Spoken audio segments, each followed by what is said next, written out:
नमस्कार दोस्तों। आज हम इस वीडियो में ट्रिपल सी एग्जाम 2026 फरवरी और मार्च में पूछे जाने वाले टॉप 50 क्वेश्चंस कवर करेंगे, जो कि हमारे चैप्टर 8 से हैं, जिसका नाम है डिजिटल फाइनेंशियल एप्लीकेशंस। मुझे आशा है कि आप वीडियो को बिना स्किप किए अंत तक जरूर देखेंगे। तो वीडियो को लाइक कर दें और शेयर कर दें, ताकि जिस किसी को भी इस वीडियो की आवश्यकता है उस तक यह वीडियो पहुँच जाए। तो चलिए शुरू करते हैं।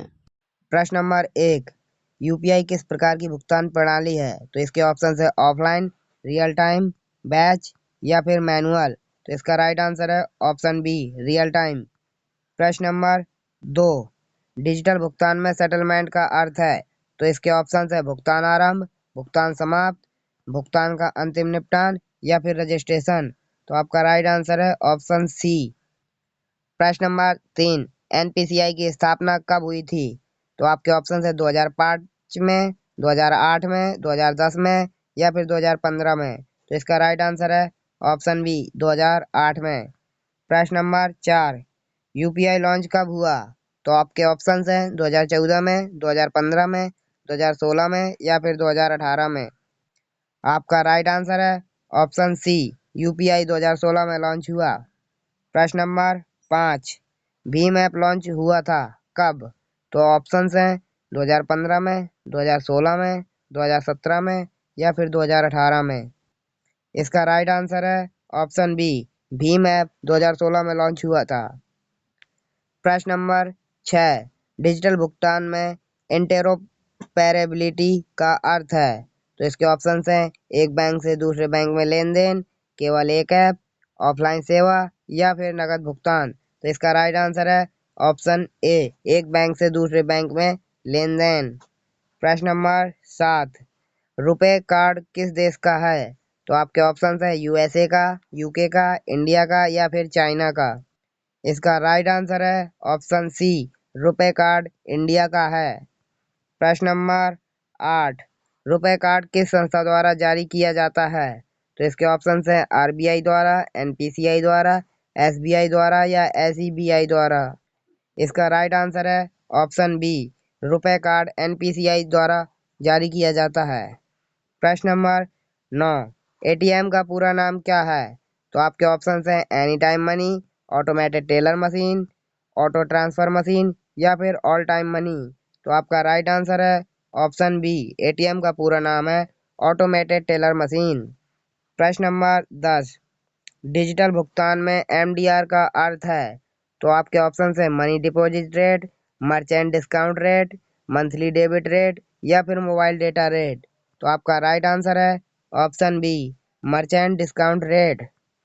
प्रश्न नंबर 11, यूपीआई लाट का उपयोग किस लिए होता है? तो इसके ऑप्शन है बड़े लेन देन के लिए, छोटे लेन देन के लिए, विदेशी भुगतान के लिए या फिर एटीएम के लिए। तो इसका राइट आंसर है ऑप्शन बी, छोटे लेन देन के लिए।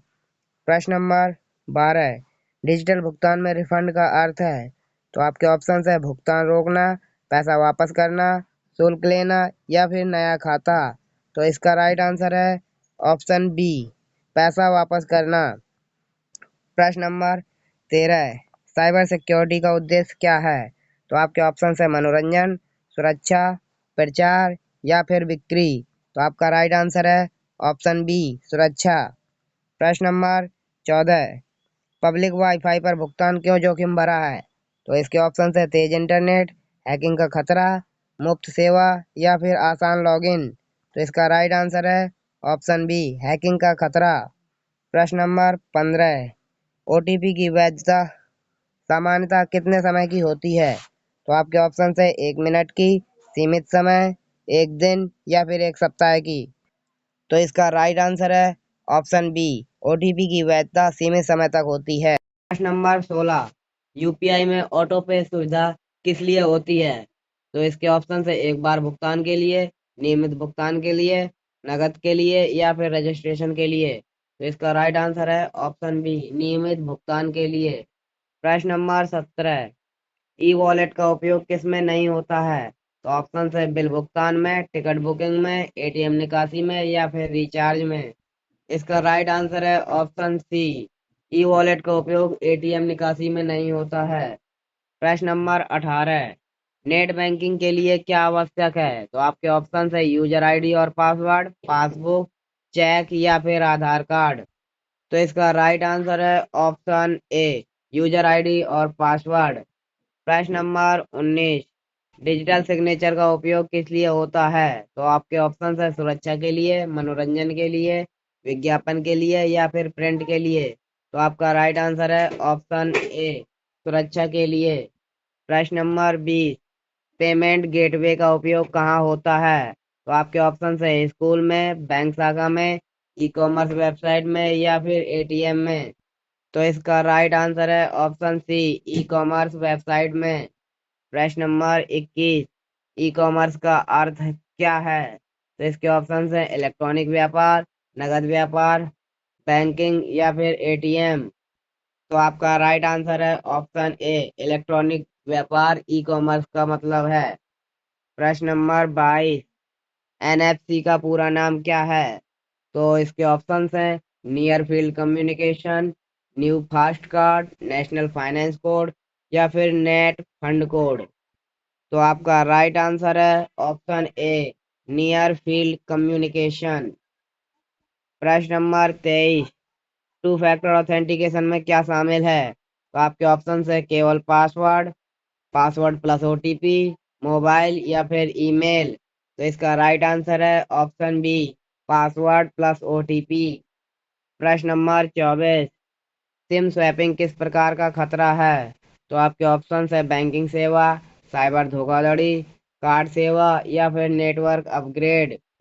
तो इसका राइट आंसर है ऑप्शन बी, सिम स्वैपिंग एक साइबर धोखाधड़ी का खतरा है। प्रश्न नंबर 25, यूपीआई में अधिकतम अधिकतम ट्रांजैक्शन सीमा किस पर निर्भर है? तो आपके ऑप्शन है सरकार पर, बैंक पर, ग्राहक पर या फिर दुकान पर। तो इसका राइट आंसर है यूपीआई में अधिकतम ट्रांजैक्शन सीमा बैंक पर निर्भर करती है। प्रश्न नंबर 26, आधार पे किस पर आधारित है?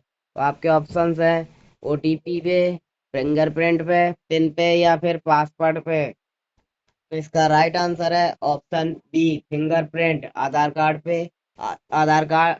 पे फिंगरप्रिंट पर आधारित है। प्रश्न नंबर 27, माइक्रो एटीएम का संचालन कौन करता है? तो इसका ऑप्शन है ग्राहक, बैंक मित्र, आरबीआई या फिर दुकान मालिक।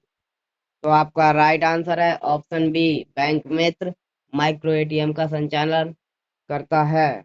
प्रश्न नंबर 28, ऑनलाइन फ्रॉड में स्मिशिंग क्या है?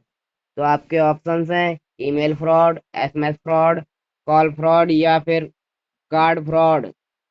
तो इसका राइट आंसर है ऑप्शन बी, ऑनलाइन फ्रॉड में स्मिशिंग एक एसएमएस फ्रॉड होता है। प्रश्न नंबर 29, HTTPS में एस का अर्थ है? तो आपके ऑप्शन हैं सिंपल, सिक्योर, सेफ या फिर सर्विस। तो इसका राइट आंसर है ऑप्शन बी, सिक्योर। HTTPS की फुल फॉर्म होती है hyper text transfer protocol secure. प्रश्न नंबर 30, पेमेंट बैंक का मुख्य उद्देश्य क्या है? तो आपके ऑप्शन है लोन देना, जमा स्वीकार करना, एटीएम बनाना या फिर कार्ड बनाना। तो इसका राइट आंसर है पेमेंट बैंक का मुख्य उद्देश्य है ऑप्शन बी, जमा स्वीकार करना। प्रश्न नंबर 31, डिजिटल लॉकर का उपयोग किस लिए है? तो इसके ऑप्शन है नकद के लिए, दस्तावेज सुरक्षित रखने के लिए, भुगतान के लिए या फिर एटीएम के लिए। तो इसका राइट आंसर है ऑप्शन बी, दस्तावेज सुरक्षित रखने के लिए। प्रश्न नंबर 32, क्यूआर कोड का पूरा नाम क्या है? तो आपके ऑप्शन है quick response code, quick register code, quick quality rate code या फिर क्विक रैंडम कोड। तो इसका राइट आंसर है ऑप्शन ए, क्विक रेस्पॉन्स कोड। प्रश्न नंबर 33, कॉन्टैक्टलेस पेमेंट की सीमा सामान्यतः कम क्यों होती है? तो इसके ऑप्शन है सुरक्षा कारण, समय, शुल्क या फिर नेटवर्क। तो आपका राइट आंसर है ऑप्शन ए, सुरक्षा कारण। प्रश्न नंबर 34, ई मैंडेट का उपयोग किस लिए है? तो इसके ऑप्शन है नियमित भुगतान अनुमति के लिए, नकद के लिए, पासबुक के लिए या फिर एटीएम के लिए। तो आपका राइट आंसर है ऑप्शन ए, ई मैंडेट का उपयोग नियमित भुगतान अनुमति के लिए होता है। प्रश्न नंबर 35, मोबाइल वॉलेट केवाईसी क्यों जरूरी है? तो आपके ऑप्शन है बोनस के लिए, सुरक्षा और सत्यापन के लिए, विज्ञापन के लिए या फिर रजिस्ट्रेशन के लिए। तो आपका राइट आंसर है ऑप्शन बी, सुरक्षा और सत्यापन के लिए। प्रश्न नंबर 36, आरबीआई का मुख्य कार्य क्या है? तो आपके ऑप्शन है शिक्षा, बैंकिंग नियमन, खेती या फिर खेल। तो इसका राइट आंसर है ऑप्शन बी, बैंकिंग नियमन। प्रश्न नंबर 37, आईएमपीएस किस वर्ष शुरू हुआ? तो आपके ऑप्शन हैं 2008 में, 2010 में, 2012 में या फिर 2014 में। इसका राइट आंसर है ऑप्शन सी, 2012 में आईएमपीएस की शुरू हुआ था। इसकी फुल फॉर्म होती है इमीडिएट पेमेंट सर्विस। प्रश्न नंबर 38, डिजिटल पेमेंट को बढ़ावा देने के लिए कौन सा ऐप सरकारी है? तो आपके ऑप्शन है पेटीएम, फोन पे, भीम या फिर अमेजोन पे। तो आपका राइट आंसर है ऑप्शन सी, भीम एक डिजिटल पेमेंट को बढ़ावा देने वाला सरकारी ऐप है। प्रश्न नंबर 39, फिशिंग में क्या होता है? तो आपके ऑप्शन है नकद चोरी, नकली वेबसाइट से जानकारी चोरी, एटीएम खराब या फिर पासबुक गुम। तो इसका राइट आंसर है ऑप्शन बी, नकली वेबसाइट से जानकारी चोरी। प्रश्न नंबर 40, सेफ डिजिटल पेमेंट का मूल मंत्र क्या है? तो इसके ऑप्शन हैं जल्दी, गोपनीयता, साझा या फिर प्रचार। तो आपका राइट आंसर है ऑप्शन बी, गोपनीयता। प्रश्न नंबर 41, यूपीआई 123 पे किसके लिए है? तो आपके ऑप्शन है स्मार्टफोन के लिए, फीचर फोन के लिए, लैपटॉप के लिए या फिर एटीएम के लिए। तो इसका राइट आंसर है ऑप्शन बी, फीचर फोन के लिए। प्रश्न नंबर 42, क्यूआर आधारित भुगतान में किसकी आवश्यकता नहीं है? तो आपके ऑप्शन है नकद की, इंटरनेट की, ऐप की, बैंक खाता की। तो इसका राइट आंसर है ऑप्शन ए, क्यूआर आधारित भुगतान में नकद की कोई आवश्यकता नहीं है। प्रश्न नंबर 43, टोकनाइजेशन का उपयोग किस में होता है? तो आपके ऑप्शन है सुरक्षा में, विज्ञापन में, प्रिंट में या फिर रजिस्टर रजिस्टर में। तो आपका राइट आंसर है ऑप्शन ए, टोकनाइजेशन का उपयोग सुरक्षा में होता है। प्रश्न नंबर 44, एनपीसीआई का मुख्यालय कहाँ है? तो आपके ऑप्शन है दिल्ली में, मुंबई में, चेन्नई में या फिर कोलकाता में। तो इसका राइट आंसर है ऑप्शन बी, एनपीसीआई मुख्यालय मुंबई में है। प्रश्न number 45, cyber crime helpline number क्या है? तो आपके ऑप्शन है 100, 108, 1930 या फिर 181। तो इस आपका राइट आंसर है option C, cyber crime helpline number 1930 है। प्रश्न नंबर 46, डिजिटल इंडिया अभियान कब शुरू हुआ? तो आपके ऑप्शन है 2013 में, 2014 में, 2015 में या फिर 2016 में। तो आपका राइट आंसर है ऑप्शन सी, 2015 में। डिजिटल इंडिया अभियान 2015 में शुरू हुआ।